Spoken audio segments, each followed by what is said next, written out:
बहरहाल, हरियाणा को देख लीजिए। हरियाणा में जो इंटरनल सर्वे आरएसएस और भाजपा का निकल रहा है, उसमें यह निकल रहा है कि 12 सीटें तकरीबन यह जीत सकते हैं, लेकिन 21 सीटें ऐसे हैं कि भारतीय जनता पार्टी को, अगर चंद्रशेखर आजाद रावण हुए या दुष्यंत चौटाला हुए या निर्दलीय हुए या बहुजन समाज पार्टी हुए, इनको पैसे दे करके, खर्च करके, एक्टिव करके अगर वोट कटवा सकते हैं तो शायद कुछ संभावनाएं बन सकती हैं उस बीच। नहीं तो कांग्रेस 70 सीटें लेकर के आती हुई नजर आ रही है और आम आदमी पार्टी भी 50 सीटों पर चुनाव लड़ने जा रही है। समझौता नहीं हुआ कांग्रेस से। अब यह मुश्किल नरेंद्र मोदी के लिए बड़ी मुश्किलें पैदा कर रहा है और नरेंद्र मोदी इस चीज से घबराए हुए हैं, चूंकि हरियाणा और जम्मू कश्मीर एक ऐसे साख की बात हो गई है कि अगर हरियाणा और जम्मू कश्मीर का परिणाम जो 8 अक्टूबर को आना है, वह 8 अक्टूबर को अगर इनके पक्ष में नहीं आया, जो इम्पॉसिबल नजर आ रहा है, तो नरेंद्र मोदी के लिए मुश्किलें आसमान से टपकने लगेगी और नरेंद्र मोदी फिर उस परिस्थितियों को नहीं संभाल पाएंगे।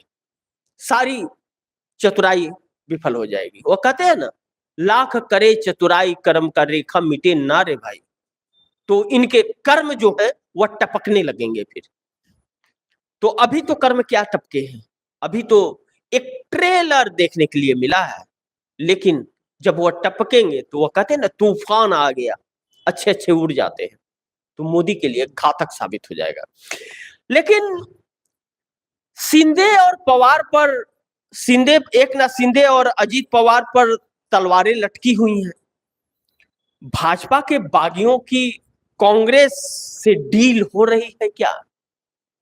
जो यह कहा जा रहा है कि एकनाथ शिंदे और अजीत पवार दोनों ही अब घातक साबित हो रहे हैं भारतीय जनता पार्टी के लिए, और इनके बगैर भाजपा का वजूद नहीं बच रहा है। तो जिसका खुद का वजूद ना हो, वह दूसरे के वजूद को क्या बचाएगा? एकनाथ शिंदे और अजीत पवार, यह जो अजीत पवार शरद पवार को छोड़ के आए और जो एकनाथ शिंदे उद्धव ठाकरे को तोड़ के आए, इनका यह पहला चुनाव है विधानसभा का। लोकसभा में तो अजीत पवार ने मुंह की खा ली, कुछ भी नहीं आया।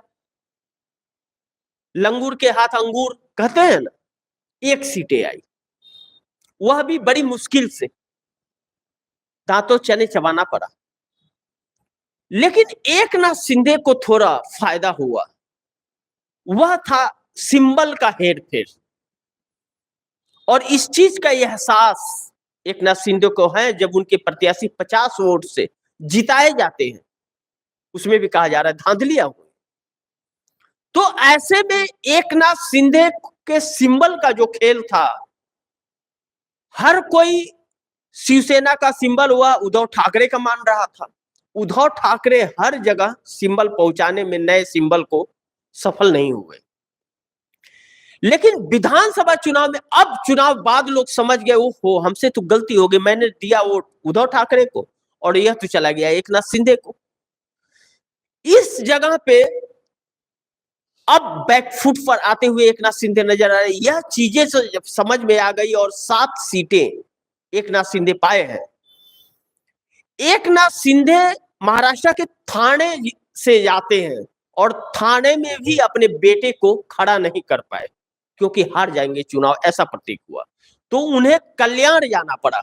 कल्याण जा करके उन्होंने अपने बेटे को चुनाव लड़ाया, खासा पैसा खर्च किया, पैसे के दम पे जीते। नहीं तो सम्मान का बात था कि सीएम का बेटा हार गया, जीते। अब वही एकनाथ शिंदे इस असमंजस में है कि यह विधानसभा चुनाव पहला है।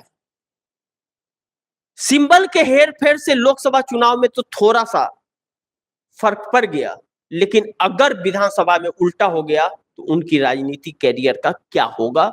और उनके साथ जो 45 विधायक उद्धव ठाकरे शिवसेना को छोड़ करके आए थे, वह अपना राजनीतिक भविष्य तलाश रहे हैं। इस बीच अजीत पवार माफी मांगते हुए नजर आ रहे हैं और शरद पवार एकनाथ शिंदे से बैठक करके कह रहे हैं समय की नजाकत को पहचानो, राजनीति फिर कभी हो जाएगी, माफी मांगो और उद्धव ठाकरे के पास जाओ। यह चीज भारतीय जनता पार्टी के लिए बड़ी मुश्किलें पैदा करने वाला है।